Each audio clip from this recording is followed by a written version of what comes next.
Pessoal, muito bem-vindos para o nosso estudo de terça. Já está todo mundo aqui. Vamos começar o nosso último dia do estudo da Maria Madalena.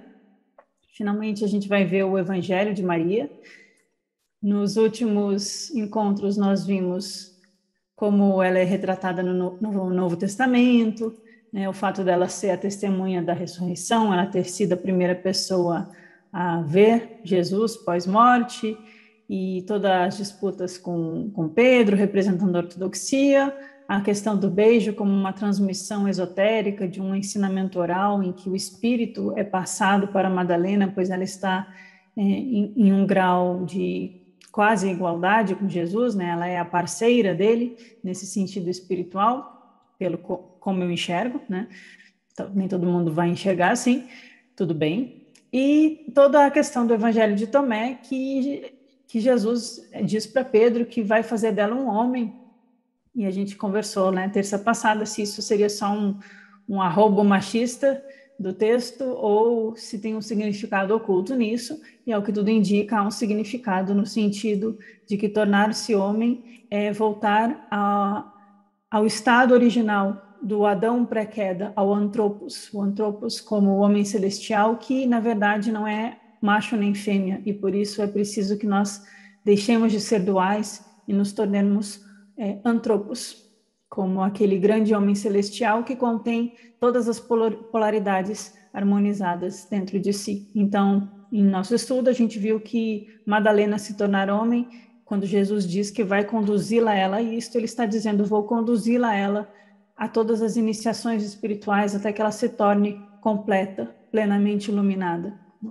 Então, mostrando o grau de compromisso que ele tinha com ela e como ela era capaz de compreender os ensinamentos dele com muita profundidade. Bom, então hoje a gente vai ver sobre o Evangelho de Maria Madalena. Um pouquinho sobre a descoberta, bem rapidinho, porque eu gosto de situar a gente. E depois vamos entrar no texto, que é bem curtinho, mas tem muito conteúdo muito bonito. O Evangelho de Maria Madalena, ele foi descoberto no Egito, assim como as outras descobertas gnósticas, né? E ele foi descoberto, olha, bem antes do Nag Hammadi. Ele foi descoberto em 1896, final do século XIX. Ele foi encontrado numa cópia, um códex é aqueles livros encadernados com capa de couro, né? E esse códex foi datado por carbono 14 como sendo do século V ou final do século IV, né? Há uma divergência aí, final do século IV, início do século V, ou seja, pega aí 300 e tanto para 400. O ano de 300 é importante nos nossos estudos, o século IV, né? Ele é importante porque é o século do Concílio de Nicéia, quando Constantino, né, faz todos os decretos oficiais, tem todos os concílios. Um pouco antes disso tem a decisão do cânone do Novo Testamento e tem o decreto do bispo Atanásio de Alexandria que proíbe todos os outros evangelhos, que causa uma comoção, uma correria, que faz todo mundo esconder os seus manuscritos, os seus evangelhos, guardar em urnas e guardar em cavernas.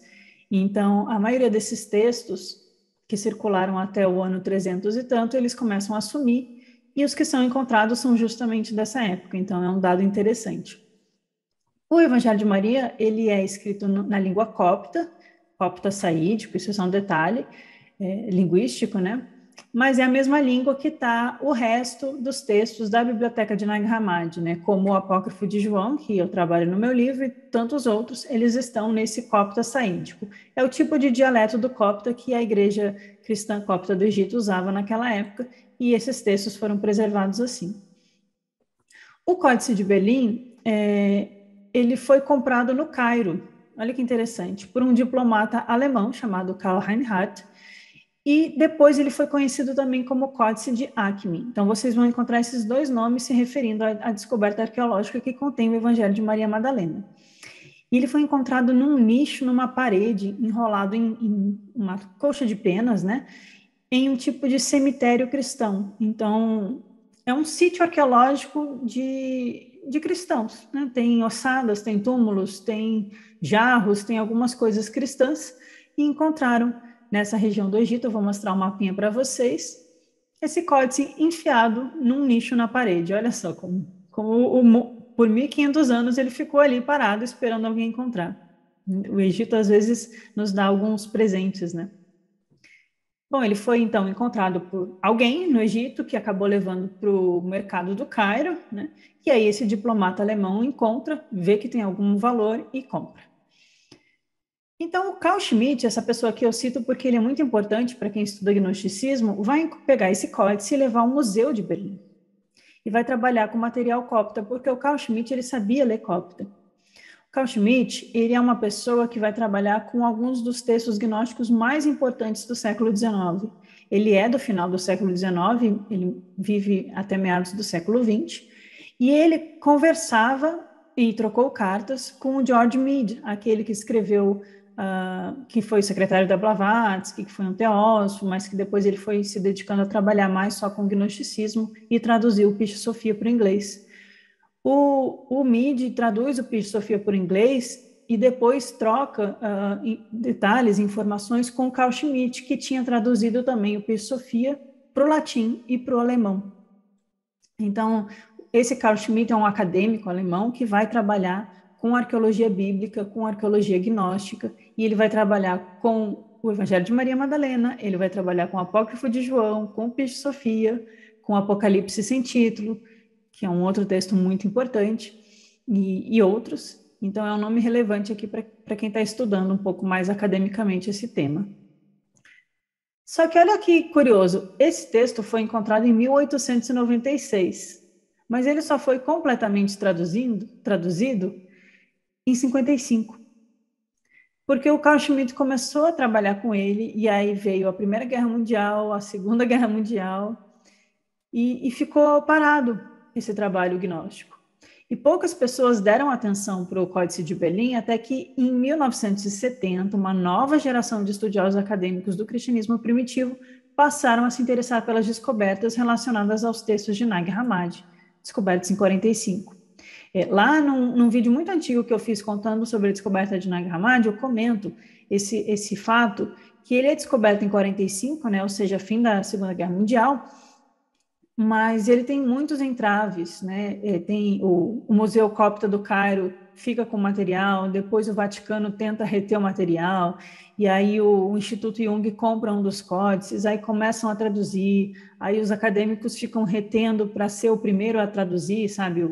O grande tradutor do material novo, recém-descoberto, eles começaram a brigar entre si para não dar acesso para os outros, para ser pioneiro nessa área, coisas acadêmicas, né? Então, ficou ali parado, né? De 45 até 70, ninguém tinha lido ainda nenhum texto gnóstico que não fosse o Piscis Sophia, que o Mead tinha traduzido, e alguns fragmentos de outros. Então, por causa que começou a surgir um interesse maior acadêmico sobre Nag Hammadi, né, pelos textos de Nag Hammadi, aí começaram a lembrar, olha, tinha aquele códice lá no Museu de Berlim, lá no Códice de Ackman, lá, vamos ver o que tem nele. Então, o Códice de Berlim ele ficou meio parado no tempo e ele veio junto, então, com a leva desse novo karma, dessa nova energia que movimentou as descobertas de Nag Hammadi. E aí, por quê? Porque ele vai estar totalmente relacionado a Nag Hammadi. Ele tem 4 textos, é um livro mais fininho em relação a outros que a gente tem Nag Hammadi, que tem 5, 6 textos. O de Berlim tem 4, todos são em cópta, todos são cópta traduzido a partir do grego, e o Evangelho de Maria é o primeiro deles. Ele é o primeiro livro. Aparentemente, o Evangelho de Maria Madalena ele continha 19 páginas. E aí, olha que tristeza. As páginas de 1 a 6 e de 11 a 14 estão faltando. É muita página faltando, né? E aí ele começa na página 7, ou seja, a gente pega a conversa no meio e a gente perde um pouco do final. Então, a gente tem uma noção do que tinha nesse evangelho, na verdade. Os outros 3 textos que estão no Códice de Berlim são justamente o Apócrifo de João, que eu estou sempre citando aqui, vocês sabem por quê, o Sofia de Jesus o Cristo e um resumo de um texto chamado Atos de Pedro. Esses códigos aqui, é porque lá em Nag Hammadi são 13 livros, e aqui são onde estão as cópias. Então, o resumo dos Atos de Pedro tem mais na íntegra, tem no livro 6 de Nag Hammadi. O Sofia de Jesus o Cristo está no livro 3 de Nag Hammadi. E o Apócrifo de João, que é um texto muito importante, tem 3 cópias diferentes, no Códice 2, no Códice 3 e no Códice 4. E a outra cópia do Apócrifo de João, que eu menciono na introdução dele no meu livro, está justamente aonde? No Códice de Berlim. Junto com o quê? Com o Evangelho de Maria Madalena. Então percebam que quem compôs essa coleção, essa coletânea de textos, considera que o Evangelho de Maria Madalena, o Apócrifo de João, o Sofia de Jesus o Cristo e outros textos, né, como o Atos de Pedro e o Evangelho de Tomé, que a gente vai ver que vai ter outra relação também, são textos que se correlacionam, que estão relacionados entre si, que falam dos mesmos assuntos, tanto que foram compostos juntos dentro do mesmo códice. E então os estudiosos falaram, esse códice de Berlim aqui é um outro tipo de cópia de um códice igualzinho os de Nag Hammadi, né? Tem os mesmos tipos de materiais, na mesma língua, na mesma data, e assim por diante. Então, a gente pode dizer que o Códice de Berlim e a Biblioteca de Nag Hammadi são parte da mesma descoberta. O texto está assim, bem furadinho, bem destruído, né? Sem contar as páginas que foram perdidas. Então, aqui a foto dos códices de Nag Hammadi e o Apócrifo de João, né? Que está lá junto com o Evangelho de Maria e nos outras 3 cópias junto com Nag Hammadi. E vocês têm em português. Então, a gente vai encontrar o Evangelho de Maria aqui em Acme, né? Ele é chamado Códice de Berlim porque ele foi para o Museu de Berlim, mas ele foi encontrado aqui, ó, em Acme, pertinho de Nag Hammadi. Descendo aqui pelo Rio Nilo, dá menos de um dia de viagem, é bem pertinho mesmo. Dá para ir com a correnteza.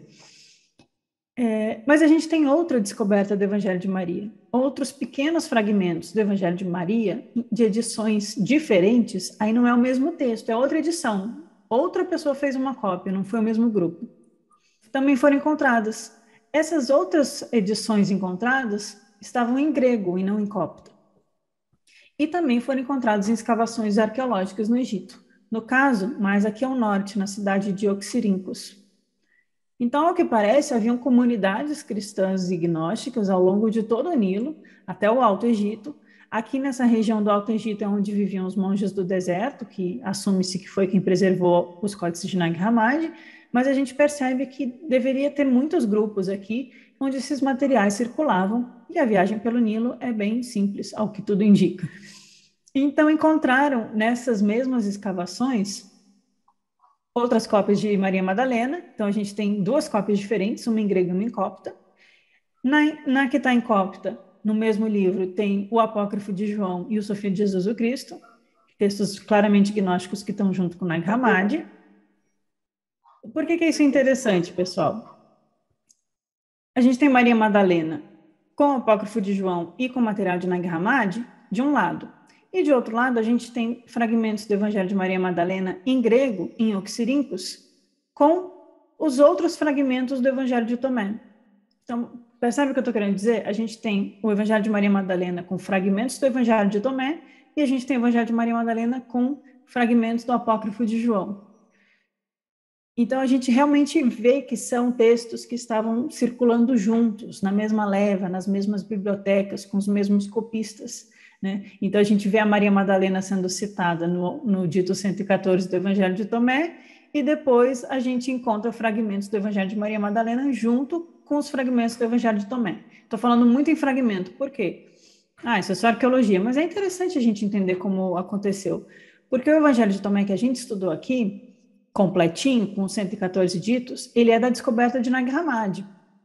Mas ele também tinha fragmentos em grego em Oxirríncos. E por isso que quando descobriram Nag Hammadi, correlacionaram rapidinho, porque esses descobertos no Egito em grego, alguns estudiosos já tinham lido e já tinham identificado como o Evangelho de Tomé. Encontrar esses 3 fragmentos de um texto dessa antiguidade é extremamente incomum, pelo que dizem os arqueólogos e os historiadores. E é evidência de que o Evangelho de Maria circulava por comunidades cristãs primitivas e existia tanto em grego quanto em copta. Aqui a gente tem nessa imagem cinza o Evangelho de Maria, daqui de Acme, que foi para o Museu de Berlim, e aqui em cor de papiro é o em grego, que foi encontrado em Oxirríncos. Então, vocês podem ver que é um material muito frágil, muito esburacado, muito difícil de ler. Às vezes o pessoal leu com lupa, mas quem conhece grego, quem conhece copto, consegue identificar as letras, e eles fizeram longos e bons estudos por muitos anos para ir traduzindo para a gente. Então, que bom que agora a gente pode ler. A Karen King, e é uma historiadora que eu vou citar muito agora nessa introdução, ela é historiadora, né? Só para vocês saberem quem ela é historiadora da religião na Universidade de Harvard, e ela é uma das autoras que eu mais gosto, ela tem livros muito bons mesmo, tem esse teor acadêmico de pesquisa, mas ela também traz um elemento espiritual, assim, nas reflexões dela, e ela trabalhou muito com os gnósticos. Então, ela trabalha com a história da religião focada no gnosticismo. Um dos livros que eu mais recomendo sobre gnosticismo para quem quer um estudo sério é justamente o dela, que é esse aqui que meu mouse está passando, O que é Gnosticismo, que é de 2003. Eu usei muito esse livro na minha dissertação, ele é muito bom. Mas ela também escreveu sobre o Apócrifo de João, né? Eu me inspirei muito no trabalho dela, cito ela no meu livro. E ela também escreveu sobre a Maria de Madalena, Revelações sobre um Deus Desconhecido, né, o Deus Uno, o Agnostus Theos, que é um comentário sobre o texto Alógenes, de Nag Hammadi. Ela também vai escrever sobre o Evangelho de Judas, que é outra polêmica que um dia a gente vai chegar, e é editora de um livro sobre o feminino no gnosticismo e as mulheres e as deusas na antiguidade.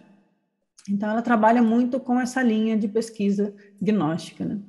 Então, ela vai trazer muitos elementos sobre esse Evangelho de Maria Madalena. Eu trouxe só algumas reflexões rápidas para a gente.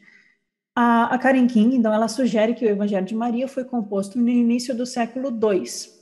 Então, apesar do texto ser do final do século IV, início do V, é a tradução em cópita. A Karen King considera que é do início do século II, 120, mais ou menos, né? Ao observar certa familiaridade desse texto com o Evangelho de João e talvez com as cartas paulinas. Ela encontra alguns paralelos com João e as cartas paulinas, tem um estudo linguístico lá que se faz, que é a conclusão que ela chega, ela não está afirmando categoricamente, mas faz algum sentido. E que, portanto, não poderia ser anterior a Paulo ou à publicação do Evangelho de João, e aí a gente vai situando, com carbono 14, com não sei o que, a gente vai situando no tempo. O texto, a narrativa literária, na verdade, ele é situado num período pós-morte de Jesus. É mais um daqueles que Jesus aparece após a morte, corpo de luz, falando só com um ou com o outro. E geralmente ele é interpretado como um texto gnóstico. Porque fica assim, evangelho é cristão, o evangelho também é cristão ou é gnóstico, aí tem vários debates dentro disso. O evangelho de Maria Madalena também entra nessa seara, mas a maioria considera como um texto gnóstico mesmo, justamente por essa relação com os outros de Nag Hammadi e com alguns temas. Esse estudioso, o Perkins, considera o formato do texto do Evangelho de Maria similar a outros textos gnósticos, ou seja, tem diálogos contendo revelações emoldurados numa narrativa. Os diálogos geralmente colocam o Salvador como alguém que lembra os discípulos que esses são conectados ao divino e os incentivam a buscar a sua verdadeira identidade, a redenção, e essa redenção consiste em retornar ao divino e se libertar da matéria, que é um tema gnóstico, como a gente já sabe bem agora. O Bart Ehrman, que é um acadêmico da história, do Jesus histórico, bem ateu, o Bart Ehrman, ele não entra nessa parte espiritual esotérica, mas ele também comenta, né? E ele chama atenção para o status elevado de Maria Madalena entre os discípulos. Então, mesmo entre os historiadores mais tradicionais, eles chamam atenção para isso, e isso fica claro no Evangelho de Maria. A Esther de Beauvoir, que tem um livro sobre Maria Madalena que eu recomendo, ela considera que devemos ler o Evangelho de Maria à luz de um amplo contexto cristão, ou seja, a Karen King vai dizer, não, isso é super gnóstico, o Evangelho de Maria Madalena. O Bart Ehrman vai só falar que a Maria Madalena era importante. A Esther de Beauvoir, ela não vai focar muito na parte gnóstica, mas ela acha que a gente tem que ler Maria, o Evangelho de Maria, num contexto cristão. E ela considera que o texto sustenta uma visão monista da criação. Vamos com calma aqui. E não contém os elementos clássicos do dualismo gnóstico. Então, o que é monista, né? De monos, né? A unidade, a visão não é monoteísta, não é um Deus único que criou todas as coisas. Monista é mais naquele sentido neoplatônico, do um que emana o múltiplo, que tudo vem do um, que tudo retorna a um. que o um está em todas as coisas, a vida una que preenche todas as coisas, e a centelha divina em nós é o um em nós que nos faz voltar à nossa natureza original, né? Então é num sentido monista, desse um que preenche todo o universo, desse Atma universal na visão indiana, ou dessa mônada, né? Essa mônada cósmica, que eu concordo com ela, é presente sim essa ideia em textos gnósticos.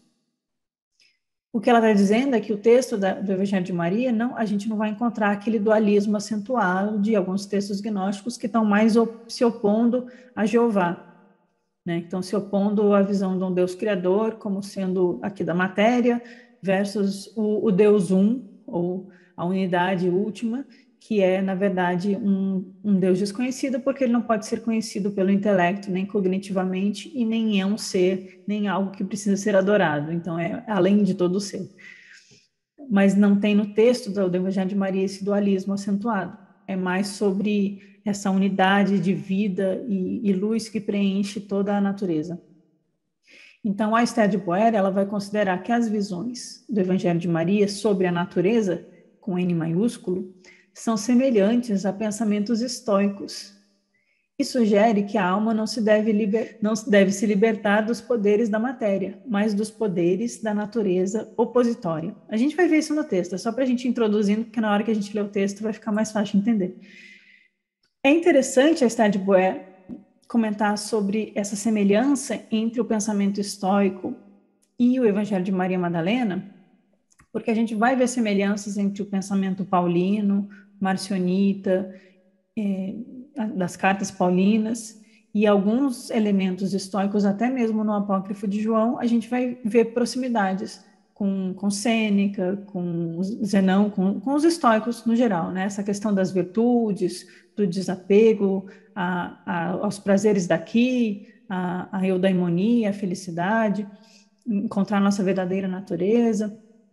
Enfim, vale um estudo sobre o estoicismo e a relação do estoicismo com os gnósticos. Com certeza a gente vai encontrar muita coisa.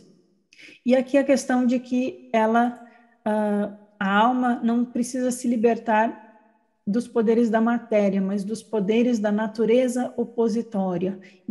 Esse termo natureza opositória vai nos remeter à ideia de falso espírito, ou espírito da iniquidade, espírito da falsidade, que é presente lá nos Essênios, lá no Apócrifo de João e em textos gnósticos como o Pis Sofia. E Jesus vai falar no Evangelho de Tomé, como a gente viu, dos ladrões, ou aquela passagem que a gente tem que matar o poderoso, os poderes, né, o poderoso, aquele poderoso que, na verdade, é o opositor. Né? Então, trabalhe, de certa forma, com elementos que a gente pode aproximar ao gnosticismo mais clássico, entre aspas, porque, na verdade, o gnosticismo ele é multifacetado, como a gente vai vendo pelos textos, né? A Karen King considera que o Evangelho de Maria nos dá, então, o quê? Um vislumbre. Isso é interessante, porque ela trabalha bem essa ideia de que não existia o cristianismo, mas existiam cristianismos e gnosticismos. E por isso que a gente vai um a um vendo os textos, entendendo o que eles estão dizendo e entendendo o que aconteceu dentro de uma narrativa esotérica, inclusive, né? Então, a Karen King debate muito sobre, no livro dela, o que é gnosticismo, sobre essa visão de ortodoxia, proto-ortodoxia, ou os ortodoxos que se autoproclamaram como nós somos os ortodoxos, ou seja, os corretos e vocês são os errados, como as heresias foram declaradas a partir da visão dos ortodoxos, mas os ortodoxos desenvolveram sua visão por causa do debate com que eles depois vão chamar de hereges. Então, ela levanta todo esse debate de que, às vezes, as heresias ou os gnósticos representam cristianismos tanto ou igualmente ou mais válidos do que aquilo que ficou para nós como o cristianismo oficial, porque haviam muitos cristianismos, né? Então, a Karen King considera que o Evangelho de Maria é um bom exemplo para nos dar um vislumbre do tipo de cristianismo que foi perdido há mais de 1.500 anos. Ele mostra os ensinamentos de Jesus como um caminho para o conhecimento espiritual interior. Rejeita a morte de Jesus e do seu sofrimento como caminho para a vida eterna. E expõe uma versão elogiosa a Maria, colocando-a como grande discípula. Então, assim, rejeita essa coisa de Jesus e o sofrimento e a paixão e morreu e fala, na verdade, de um caminho de conhecimento espiritual, conhecimento interior, e coloca Maria como uma grande discípula. É um cristianismo muito diferente do que chegou a nós, é isso que ela vai estar dizendo. A Karen King conclui que o texto leva o leitor para dentro de si, em busca de sua verdadeira identidade, que é esse o nosso objetivo aqui. Encontrar a nossa verdadeira identidade, o conhecer a si mesmo, né? O texto leva, né, o leitor para dentro de si, em busca da verdadeira identidade, do verdadeiro poder e da verdadeira liberdade, né? O Evangelho de Maria é sobre controvérsias intercristãs, né? Ele não é algo que surge fora de seu tempo, né? A gente sabe que no início, lá nos anos 100, cento e poucos, é quando começam muitos debates nas comunidades cristãs, começa a proto-ortodoxia, começa a delimitação de quem é de Paulo, quem é de Pedro, quem é de Tiago, começa aquelas coisas, nem todos são inimigos, né? Não é que eles são inimigos, mas eles debatem e discordam entre si. Então, o Evangelho de Maria ele está nesse contexto de comunidades cristãs que estão escrevendo ensinamentos ou trazendo ensinamentos que vieram de uma tradição oral ou de fragmentos que alguém tinha um textinho circulando na mão lá no fundo da pastinha, a gente não sabe, mas ele vem surgindo no meio desse debate de um cristianismo plural, de um cristianismo que não tinha igreja, que eram comunidades. E a Karen King conclui que o Evangelho de Maria, então, é sobre essas controvérsias, é sobre a confiabilidade do testemunho dos discípulos, né, que não é só porque disseram que é de um discípulo, então é verdade. Ou como é que esses discípulos receberam o ensinamento? Será que todos tiveram acesso ao mesmo ensinamento? Será que todos tinham as chaves? Será que não tinha um ensinamento que era mais esotérico e um que era mais externo? E aí a igreja resolveu deixar só o mais simplesinho para homogeneizar e descartou aquilo que era profundo, né? Tem todos esses debates aí nos livros, né?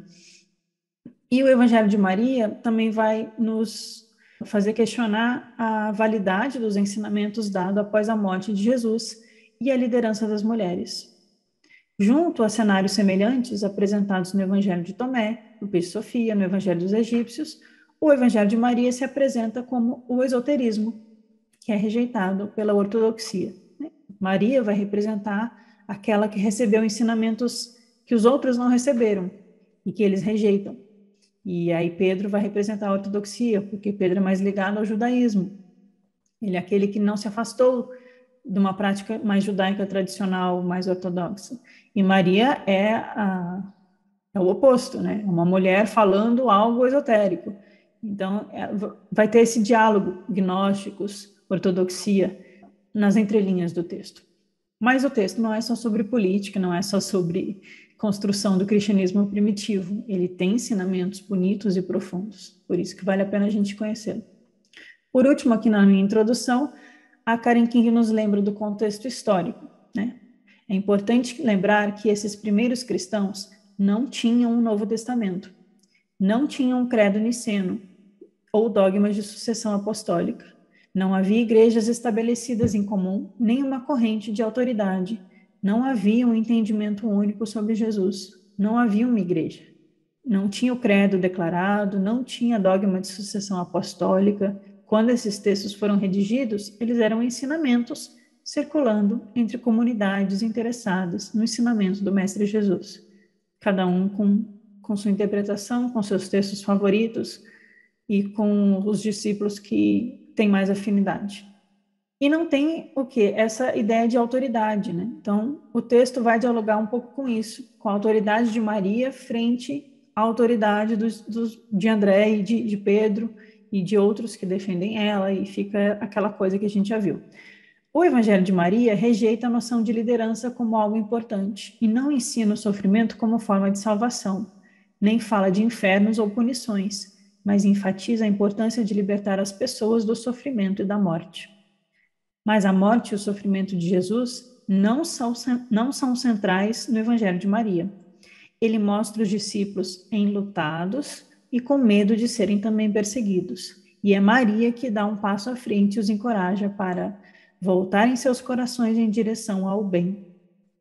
Isso chama atenção, né? Karen King chama atenção que o texto não fala de Deus o Pai, mas de o bem, um conceito de divindade platônica e sem gênero. Platão vai falar do sumum bem, ou o bem, e depois o belo. O belo emana do bem. A gente vai identificar depois, no neoplatonismo, o bem com o nous, o espírito. E aí o nous a gente vai encontrar no hermetismo, como a grande divindade, a mente divina. Então é interessante que no texto do Evangelho de Maria Madalena não tem menções a Deus o Pai, nessa linguagem mais judaizante, mas existem ideias que aproximam do estoicismo e termos que aproximam do platonismo. Então é interessante. Ainda sobre o platonismo, né? No platonismo, o espírito é tudo. Ele toma a forma de ideias e imagens, enquanto a matéria é irrelevante e serve apenas de base. Isso é importante, eu estou trazendo aqui, porque isso vai ser parte do conteúdo do Evangelho de Maria. Há uma discussão subjacente no Evangelho de Maria que fala do espírito e da matéria. E aí a gente vai entender que em algumas filosofias, né, como no platonismo, isso já vem sendo discutido. E vejam só, no platonismo, o espírito, o nous, ele é forma, ele é ideia, né, as ideias platônicas, as formas perfeitas, as virtudes perfeitas e as imagens reais. E a matéria, ela é irrelevante. Ela não é má que nem em alguns textos gnósticos, mas ela é irrelevante porque ela é morta. Ela serve apenas de base para que a forma do espírito se imprima na manifestação. Não havia no neoplatonismo moralidade ou mal no tal bem. Esse bem não é Deus bom, Deus mau, Deus que vai me punir, o Deus que é amor. Não tem conceito moral, mas há um conceito de virtude. O mundo divino é o nosso maior objetivo, é realizar esse mundo divino em nós mesmos, e encontrar esse bem. E o Evangelho de Maria, ele começa com sentenças, agora eu vou dar um pulo, que seriam facilmente encontradas em textos orientais do budismo e do hinduísmo. Vejam só, é um exemplo, mas depois eu vou passar porque a gente vai entrar no texto. Toda matéria, tudo que foi formado, todas as criaturas existem umas nas outras, em relação com as outras. Elas se dissolverão novamente à sua própria raiz, pois a natureza da matéria se dissolve naquilo que pertence à sua própria natureza. Isso é pura filosofia. Se a gente lê isso aqui, não parece que a gente está lendo Bíblia, né? Não parece aquele cristianismo tradicional. Parece filosofia, parece platonismo, parece estoicismo, parece hinduísmo. Ou a filosofia Sankhya aqui, eu não sei. Mas tem esse tom mais reflexivo sobre a natureza das coisas, a natureza da realidade, o bem, o divino, a natureza própria, a dissolução da natureza, a impermanência das coisas, né? Isso soa muito oriental. A Karen King, apesar de eu achar que isso soa muito oriental, ela vai comparar essa passagem a uma descrição de Cícero, aquele filósofo romano, senador, sei lá, uma descrição do Cícero sobre o que os platonistas acreditavam. Então a gente voltou aqui para Platão, não precisa ir para o Oriente, né? A filosofia ocidental também tem essas bases que a oriental também tem, porque beberam da mesma fonte, muito provavelmente, né? Então, a descrição de Cícero sobre o que os platonistas acreditavam é a seguinte: que a matéria é sem forma e não possui qualidades inerentes, e pode ser moldada e transformada, e mesmo que sofra dissolução, não virará nada, mas retornará às suas próprias partes. Aqui é uma citação de Cícero, em Academia Posteriora. Então, o Cícero, falando dos platonistas, está falando sobre as qualidades da matéria, que é sem forma, sem imagem, e que não tem qualidade por si só. Inerentemente, ela não é nada. Ela só serve de base, como diriam os platonistas, né? E ela é transformada e moldada, e quando se dissolve, retorna às suas próprias partes. E a gente encontra esse trecho no Evangelho de Maria, sobre toda a matéria e tudo que é formado, que se dissolve novamente na sua própria raiz, etc. Bem parecido, vocês não acham? Bom, nós vemos temas gnósticos no Evangelho de Maria. Ela aborda os desafios da alma com os poderes raivosos, né? Raivosos aqui, ou irados, é uma tradução do inglês de wrath. Então, nos gnósticos, a gente tem os poderes raivosos. E quais são os poderes raivosos no Evangelho de Maria? Desejo, ignorância, morte, carne, tolice e ira. E eles buscam o quê? Nos cegar. É um tema gnóstico, né? A gente viu a questão dos 7 pecados capitais, os 7 arcontes, e aqui a gente tem os poderes raivosos e que buscam nos cegar, assim como os arcontes nos mitos gnósticos. No pensamento gnóstico, esses poderes são chamados de arcontes, né? A Karen King está dizendo isso, eu só repetir. Como outras obras cristãs, o Evangelho de Maria sustenta que o mundo está sob o controle de seres malévolos. Então, a gente vê isso no cristianismo, a gente vê isso no gnosticismo, nas imagens mitológicas da cosmologia da metafísica. Bom, vou entrar no Evangelho de Madalena agora. Alguém tem algum comentário antes da gente entrar? Alguma coisa que faltou?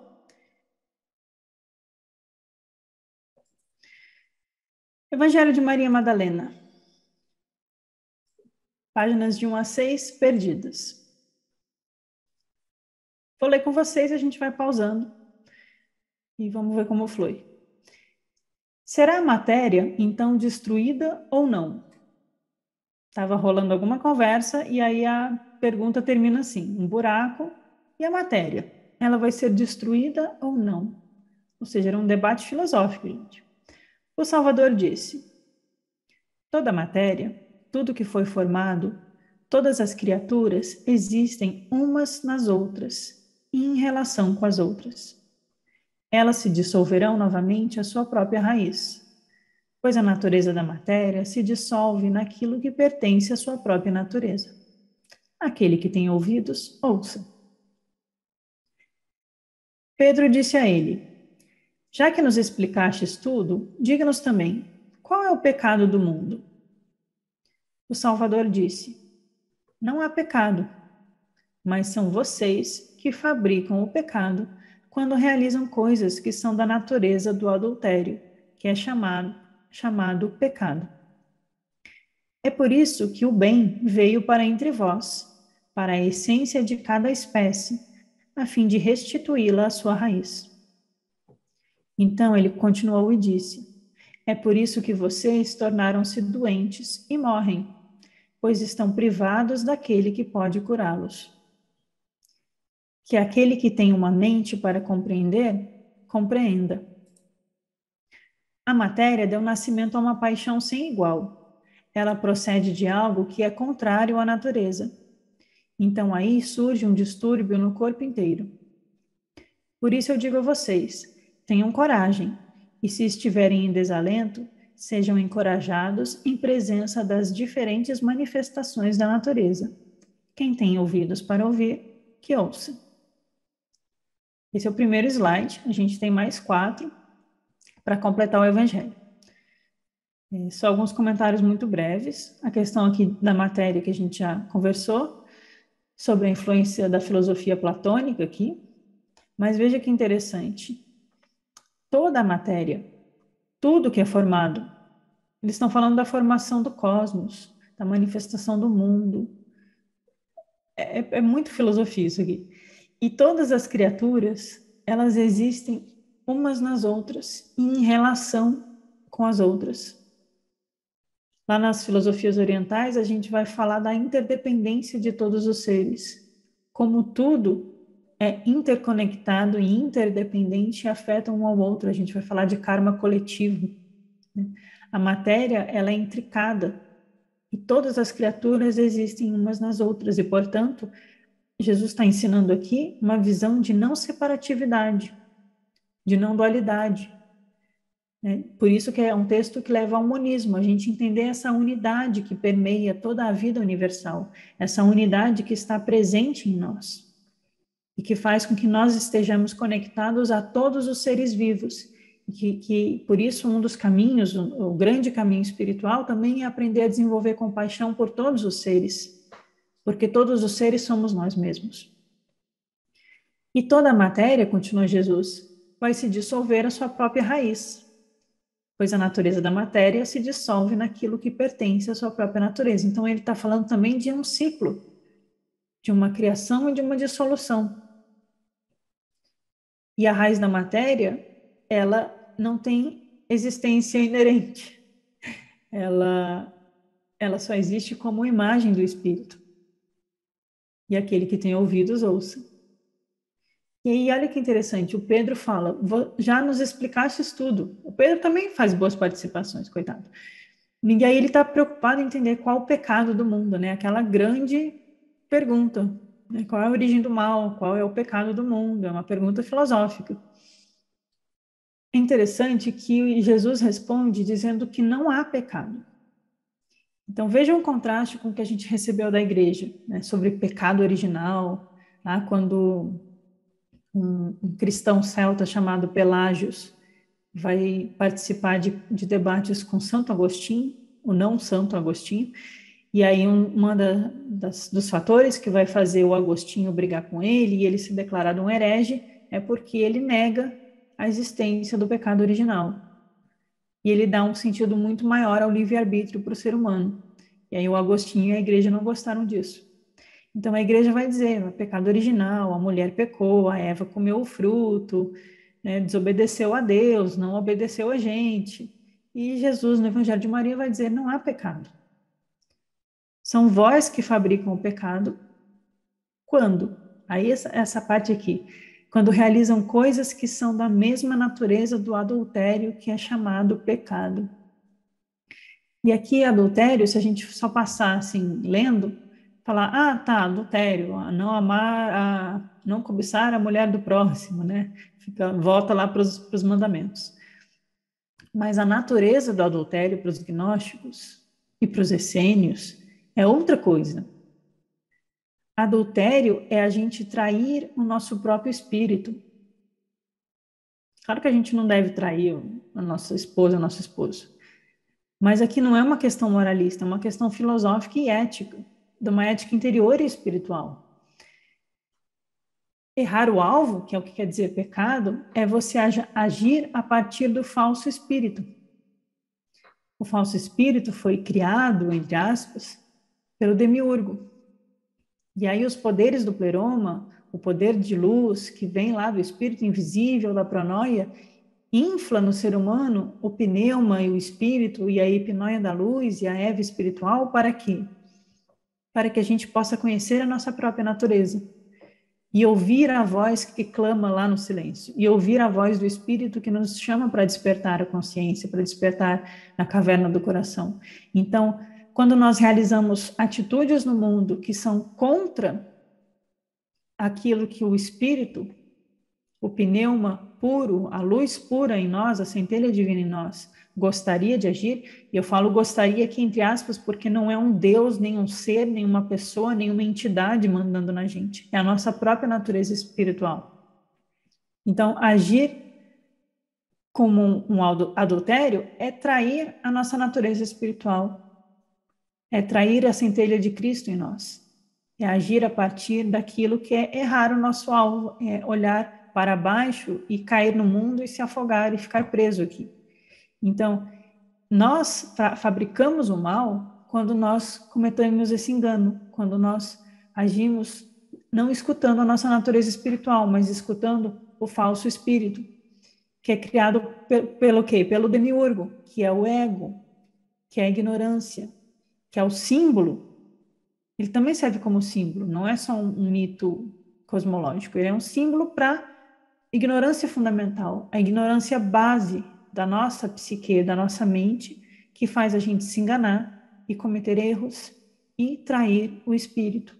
E eu lembro que tem uma passagem lá no Evangelho de Tomé, bem no início do Evangelho de Tomé, não vou lembrar ela de cor, mas que Jesus fala sobre a pessoa que cometer um erro tal vai ser perdoado, o erro tal vai ser perdoado, mas aquele que pecar contra o espírito, esse não vai conseguir ter perdão, porque pecar contra o espírito é pecar contra a nossa própria natureza.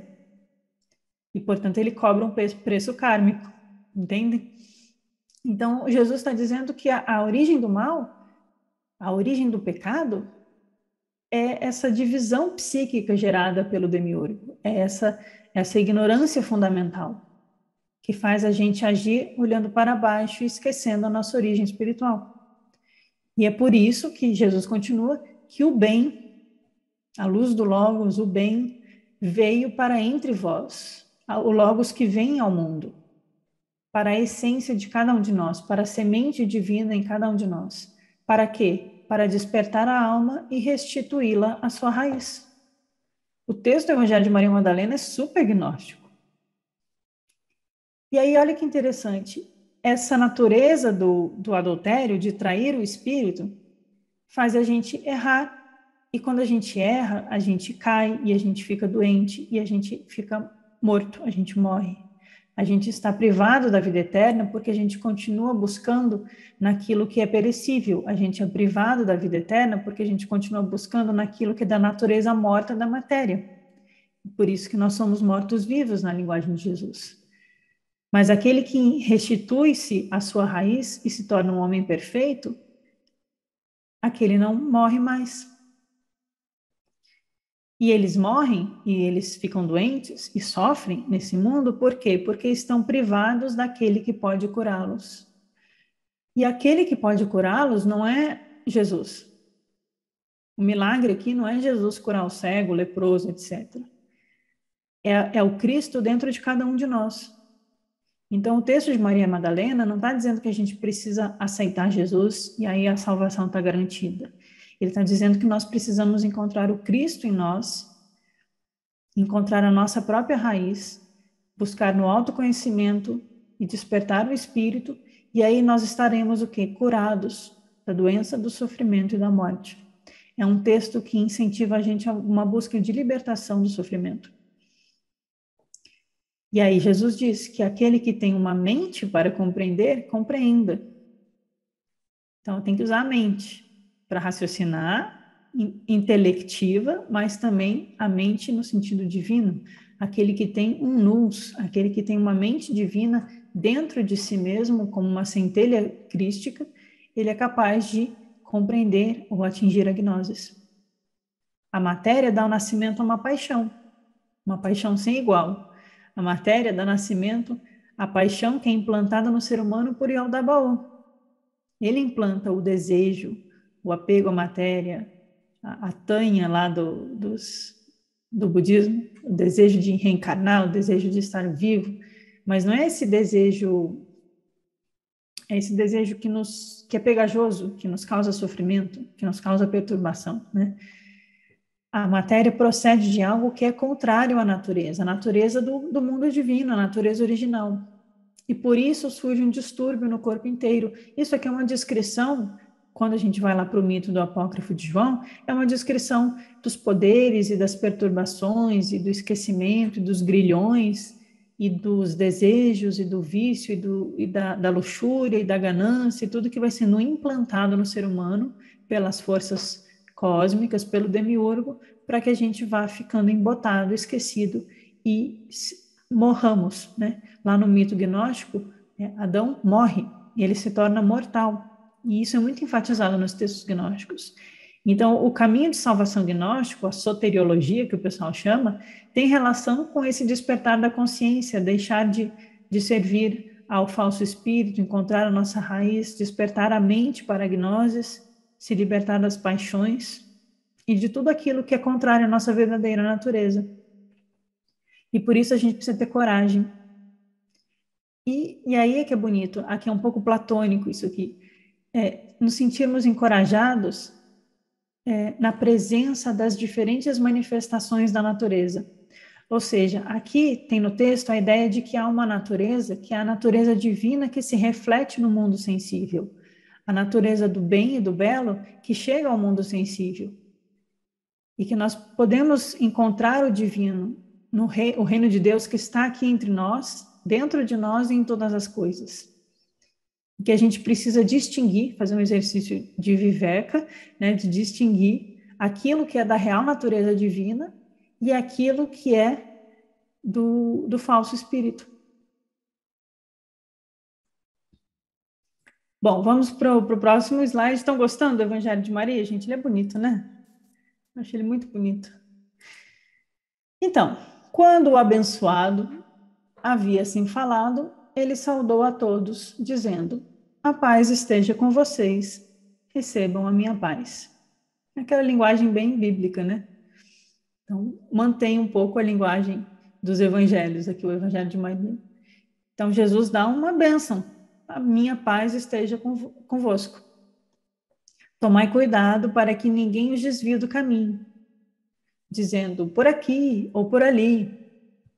Olha que interessante. Tomai cuidado para que ninguém vos desvie do caminho, dizendo é por aqui o caminho, olha, é por ali, tem que se inscrever, tem que fazer esse curso, tem que receber a carteirinha dessa ordem. Se você não for do nosso grupinho, você não pode ser gnóstico. Tem várias, ou se você não for da nossa igreja, você não tem salvação. Então, tomai cuidado. Quem escreveu isso, não sei se foi Jesus que disse, ou se alguém colocou isso na boca de Jesus, mas é um texto lá do ano 120, mais ou menos, que vem de uma tradição anterior, às vezes oral.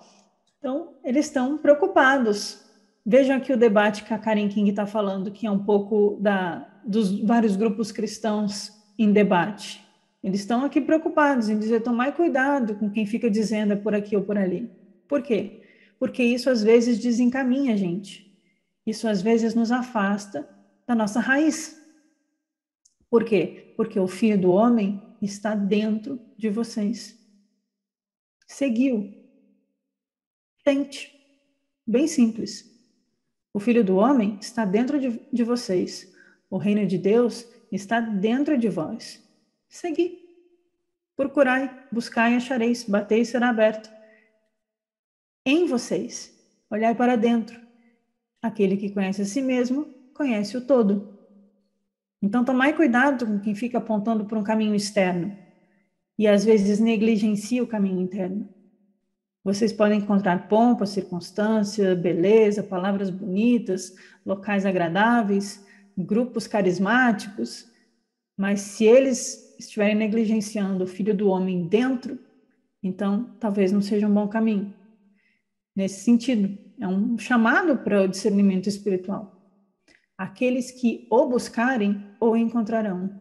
Aquele que busca o Filho do Homem dentro, encontra. Aquele que tenta, aquele que se compromete com uma jornada espiritual, aquele que põe os pés na corrente, aquele que busca o Atman dentro de si, ou a centelha crística dentro de si, e sabe que ela está lá, e ela está presente o tempo todo, e esse caminho é possível o tempo todo, essa pessoa vai encontrar. Seguiu. Eu gosto quando Jesus é assim, ó, vai lá, só seguir. Tá procurando? Tá fora ou tá dentro? Procurei. Tenta. Quando ele disse isso, quando Jesus disse isso, partiu. Partiu, foi embora, sumiu. Vão e ensinem o evangelho do reino, e não estabeleçam outras regras além das que lhe apontei. E não sejais como legisladores. Então, vejam só, Jesus exorta para eles irem ensinar, sim, mas não para bater na casa de todo mundo às 8 da manhã no domingo. E nem para oprimir outras culturas e matar índio e dizer que se tem que aceitar o cristianismo, etc. Vão e ensinem o que vocês aprenderam, porque é um ensinamento valioso. E não estabeleçam outras regras, além das que apontei. Então, não fique inventando, não fica criando regra. O caminho é profundo, é verdadeiro e é simples. E ele parte do mergulho interior. Aqui, quando ele diz não sejais como legisladores, e a questão de criar regras, também é um diálogo do texto com a lei judaica, né, as regras, a discussão do Paulo sobre a circuncisão, se deve ou não deve, se precisa, se não precisa, aí se pode ou não pode ter mulher na sinagoga, etc. Aí tem que lavar a mão antes, quando a mulher está menstruada não pode sair de casa, é aquele monte de regra, que às vezes é cultural, mas não reflete o estado espiritual da alma. Então Jesus está falando, olha, vão ensinar o ensinamento, mas não fica criando regrinha. Não fica inventando além do que eu disse, né? E não fiquem legislando a vida dos outros. Eu li um pouco assim, posso estar errada, mas esses legisladores me lembrou muito a questão da briga de Paulo com a questão do judaísmo tradicional, que Paulo está dizendo que a mensagem de Cristo transcende aquelas regras e tal. Ficou um pouco isso aqui para mim. Dito isso, ele partiu. Mas como estavam os discípulos? eles estavam aflitos. Eles receberam ensinamento, mas estavam sofrendo. Eles choravam e diziam: como podemos ir aos gentios e pregar o evangelho do reino do Filho do Homem? Vejam aqui novamente o termo técnico, o reino do Filho do Homem, que a gente viu que Maria ia se tornar homem, né? Se eles não o pouparam, como irão poupar-nos? Aqui é aquela angústia do assassinaram meu mestre, quem é que vai querer me ouvir? Falando dos ensinamentos dele, eles estavam com medo, tem uma certa humanidade aqui no Evangelho de Maria, né? Então Maria levantou-se, saudou a todos e disse para seus irmãos: não se lamentem, nem se aflijam, não sejais hesitantes, pois sua graça está inteiramente com vocês, e esta lhes protegerá. Antes louvemos sua grandeza, pois ele nos preparou e nos fez homens. Quando Maria disse isso, ela voltou seus corações para o bem, e eles principiaram a dialogar sobre as palavras do Salvador. Olha que cena bonita, gente. Jesus ensinou, exortou eles a não desistir e partiu. E eles estavam aflitos e com medo de serem perseguidos e mal compreendidos como ele foi. E Maria se levanta e dá uma animada neles. Não, gente, não vamos ter hesitação, vamos acreditar que é isso, que a gente precisa cumprir o nosso papel nessa vida, o que a gente veio aqui fazer. Nós tivemos acesso aos mistérios do reino. A gente não pode ficar reticente, não pode ficar com o pé atrás, não pode titubear. Nós temos a graça. O que é a graça no cristianismo ou no gnosticismo? A graça é o poder da barbelô, a graça é o poder da pronoia. A graça é um poder divino, é uma bênção, é algo realmente existente que está conosco. E se a gente permite que essa graça haja através de nós, nós estaremos protegidos onde quer que estivemos, porque nós estamos fazendo o caminho da luz, o caminho ético. Quer dizer que a gente não vai sofrer? Não. A gente vai sofrer, porque existe o mundo e o karma e tudo mais. Mas há uma força e uma certeza naquele que trabalha pela luz e ele se protege pela egrégora e por quem ensinou ele e o poder que ele tem dentro de si mesmo. Então a Maria ela está exortando os discípulos a não ceder às pressões do medo, das situações do mundo, da situação histórica, da perseguição, exortando eles, os seus colegas, a não esquecerem que Jesus nos preparou e nos fez homens. Ele nos iniciou nos mistérios do reino. Então a gente não pode desistir agora. E aí, quando ela diz isso, eles voltam os seus corações para o bem. Eu gosto quando toca em temas platônicos, né? Voltou os corações para o bem. E começaram a conversar sobre o que o ensinamento dizia, tentando entender, conversando entre si. Não é legal ver os discípulos assim? Imaginar eles dialogando, conversando, tentando entender o ensinamento, né? Alguns meio assustados, outros tentando animar o outro, e falando sempre do aspecto mais importante que transcende a individualidade ali de cada um, mas diz respeito à missão daquelas almas. Eu enxergo assim, pelo menos. E aí, bom, a gente parou aonde, né? Ela animou eles para eles não ficarem desanimados e com medo e pediu que eles confiassem na graça que está com eles. E voltou seus corações para o bem.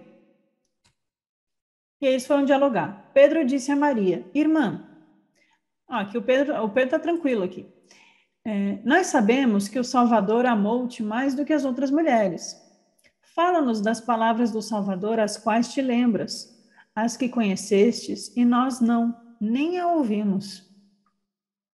Maria respondeu e disse: o que está oculto a vocês, eu lhes revelarei. E começou a falar-lhes essas palavras. Disse ela, eu vi o Senhor em uma visão, e lhe disse: Senhor, te vi hoje em uma visão. Ele respondeu e me disse: bem-aventurada sois tu, que não vacilastes ao ver-me. Pois onde está a mente, há um tesouro.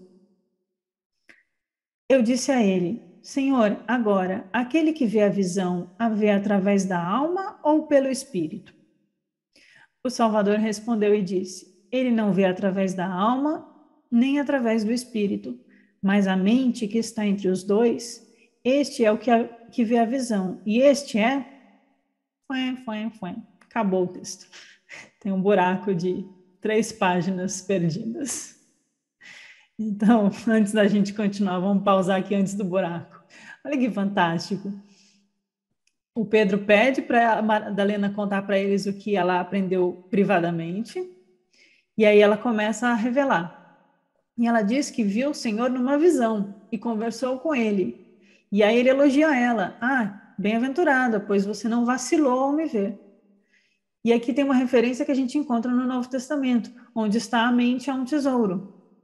Então aqui a gente tem o tema do tesouro que habita na mente. No Evangelho de Tomé, em cópita, a palavra que é traduzida por mente é uma palavra com hífen, que é mente e coração, tudo junto, mente e coração. E aqui a gente tem o tema da mente que compreende, da mente que recebe a gnoses. E aí ela pergunta, né, porque ela teve uma visão.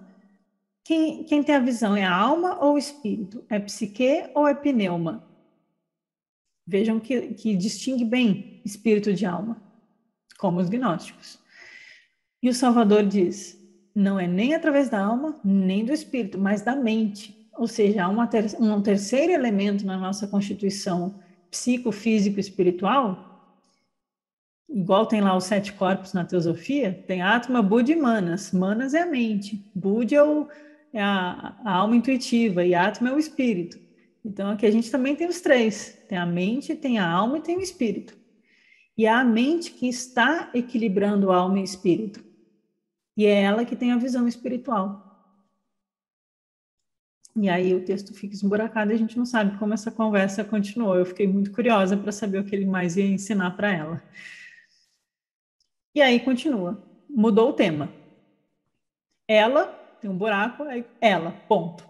Ela o que? A alma? Não sei. E o desejo disse. Agora tem o desejo está falando com a alma. Eu não te vi descendo, mas agora te vejo ascendendo.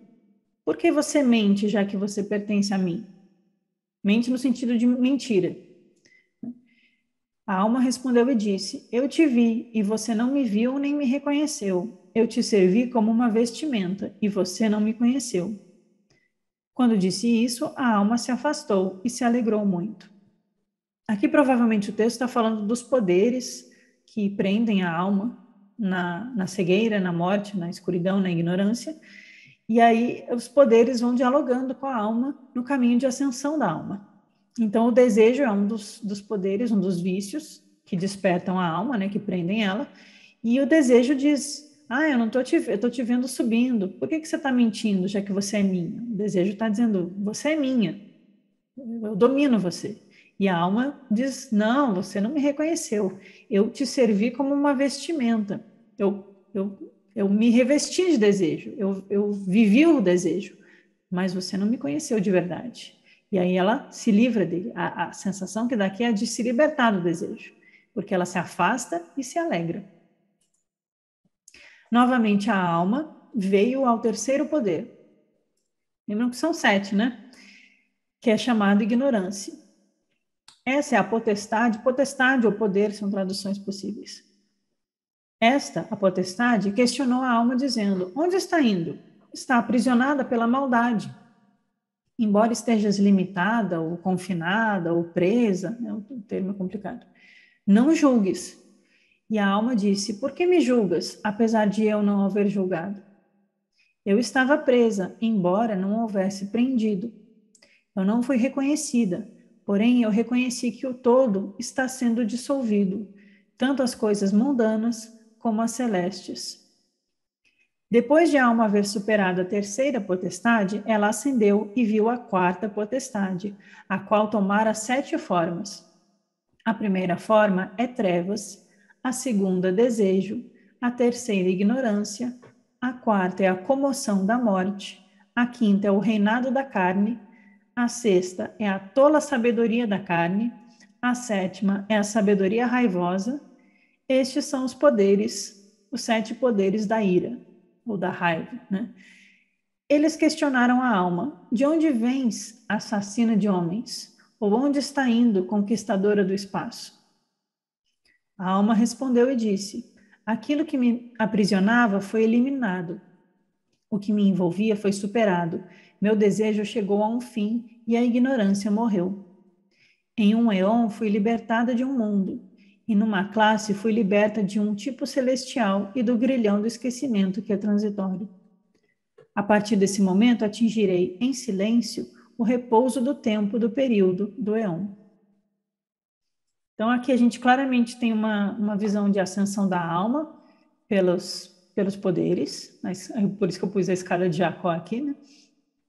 E a gente tem cada poder representando um desses vícios fundamentais que nos mantém presos. Então, a gente viu o desejo, a ignorância, a maldade, e há essa questão do não julgar. E a alma diz: eu estava presa, mas eu não prendi. E a gente tem essa imagem da alma sendo presa no final do Apócrifo de João, no hino à Pronóia, quando ela cai na caverna da prisão e fica lá se lamentando. A gente tem essa visão da alma presa no Piscis Sophia, quando ela clama por Cristo para salvar ela e subir os 7 céus. A gente tem a visão da alma prostituída em outros textos. E tem toda essa ideia dos grilhões, das amarras, do confinamento, da prisão, dos sentidos, que é uma ideia muito platônica que os gnósticos assumem e desenvolvem, né? E a questão é que a alma ela precisa ir superando esses vícios. Esses vícios mantêm a alma presa. E ela está o tempo todo dizendo para esses poderes que representam os vícios que eles não a conhecem. Porque só quem é capaz de conhecê-la é o seu esposo. E a alma, ela vai dizendo, ela não foi reconhecida, mas eu reconheci que o todo está sendo dissolvido. Tanto as coisas mundanas como as celestes. Ou seja, aqui a gente já tem outro tema, que é o tema da impermanência. A alma que despertou a sabedoria, ela percebeu como o mundo é transitório e impermanente, e que há um ciclo acontecendo. E ela precisa ascender novamente aos céus e se libertar desse ciclo de prisão. Mas que tanto as coisas mundanas como as celestes vão ser dissolvidas. Claro que isso aqui dá para a gente fazer todo um outro discussão, outro aprofundamento, né? Eu estou passando muito superficialmente, mas a gente vê alguns temas que a gente encontra em filosofias orientais e outras filosofias ocidentais, que é um tema profundo de metafísica, de esoterismo, né? Bom, depois da alma haver superado a terceira potestade, ela encontra a quarta, que tem 7 formas, e eu acho interessante que essas formas eu nunca vi colocado assim antes, né? A gente tem as trevas, o desejo, a ignorância. É curioso que nos textos orientais é sempre o desejo e a ignorância, né? E depois essas últimas aqui que eu achei interessantes. A comoção da morte. O que seria isso? O apego à vida, o apego desmedido à vida, o medo de morrer, o apego ao ego. Eu fiquei pensando, o que é a comoção da morte? A quinta é o reinado da carne. A gente tem esse poder como um vício de um arconte chamado reinado, lá no Apócrifo de João também. Mas não tem reinado da carne, então me chamou a atenção. A tola sabedoria da carne. O que é isso? Os pensamentos frívolos, pensamentos a desperdiçar, a tagarelice tola. Lá no budismo eles falam que um dos kleshas, um dos vícios mentais é a tagarelice tola, e você ficar falando nada sobre nada e gastando energia e sabedoria.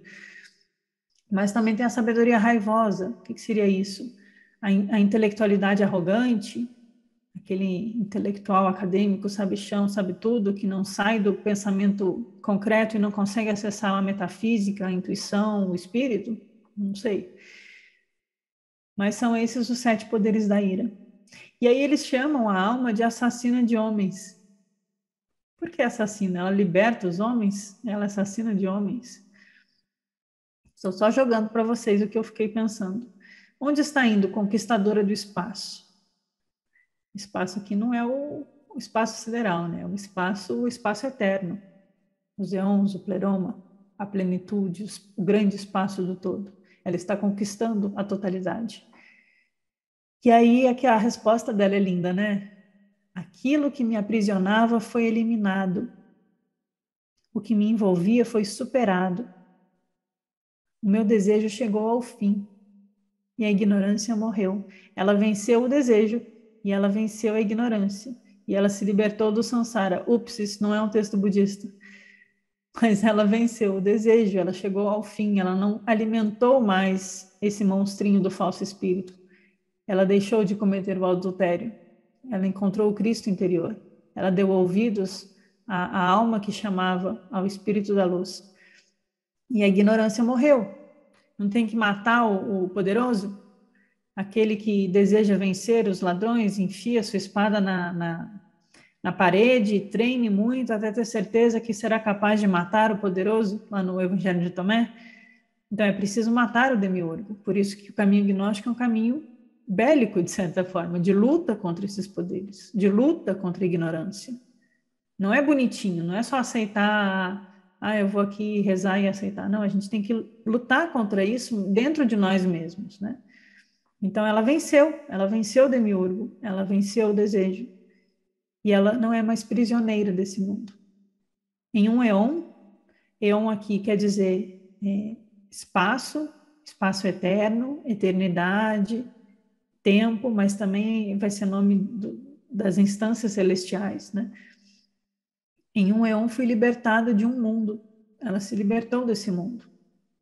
Foi libertada de um tipo celestial, de um grilhão do esquecimento, que é transitório. Ela transcendeu a prisão desse mundo. E a partir desse momento atingirei o repouso eterno no éon, em silêncio. Me parece a descrição de uma iluminação, de uma grande libertação espiritual. E assim termina o texto. Esse aqui a gente já trabalhou no outro encontro, então eu só vou ler com vocês, que é assim que termina o Evangelho de Maria. Esse é todo o conteúdo que nós temos disponível. Após Maria dizer isso, calou-se, pois era até esse ponto que o Salvador havia falado com ela. Porém, André contestou e disse aos irmãos: digam o que disserem sobre o que ela disse. Eu, de minha parte, não acredito que o Salvador tenha dito isso, pois esses ensinamentos são certamente ideias estranhas. Pedro replicou e falou sobre esse mesmo tema. Ele inquiriu-os a respeito do Salvador. Realmente ele falou com uma mulher sem o nosso conhecimento e não abertamente? Estamos nos voltando a isso e ouvindo tudo dela? Ele preferiu ela a nós?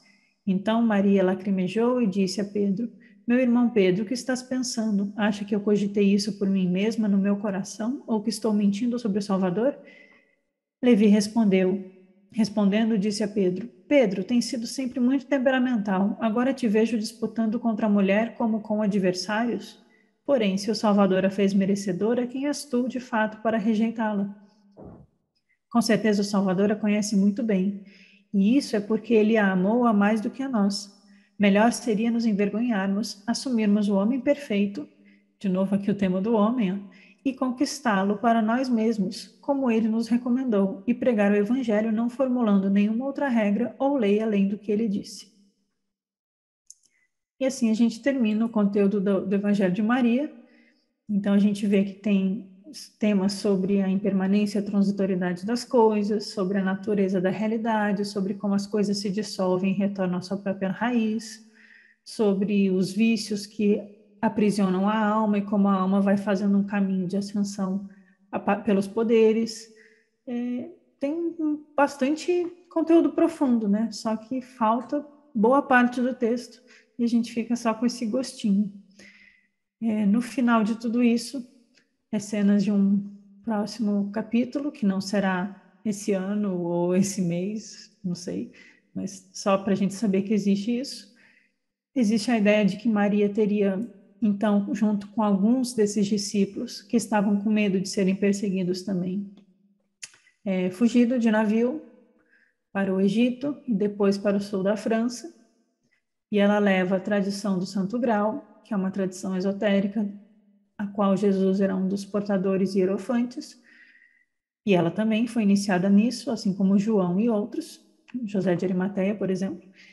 E eles seguem, diz a lenda, diz os ditos populares, a cultura popular do sul da França, os textos de literatura e algumas menções no Vaticano, que alguns discípulos teriam ido parar no sul da França.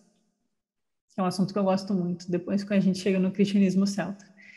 E aí tem muitas lendas sobre a existência de Maria Madalena em cavernas perto de Marsella, no sul da França, em La Baume. Fica um lugar, uma caverna, essa aqui dessa foto, que fica a 30 quilômetros de Marsella. Então, tem estátuas a Maria Madalena por lá, menções sobre ela por lá, igual tem o Caminho de Santiago na Espanha, e menções sobre José de Arimateia na Inglaterra. A gente fica com essa ideia de que ela continuou a missão dela, continuou com os ensinamentos, levou os textos para outros lugares, levou a tradição oral para outros lugares e continuou servindo ao Mestre, continuou servindo ao Cristo, e acho que a gente pode continuar contando com ela na nossa busca.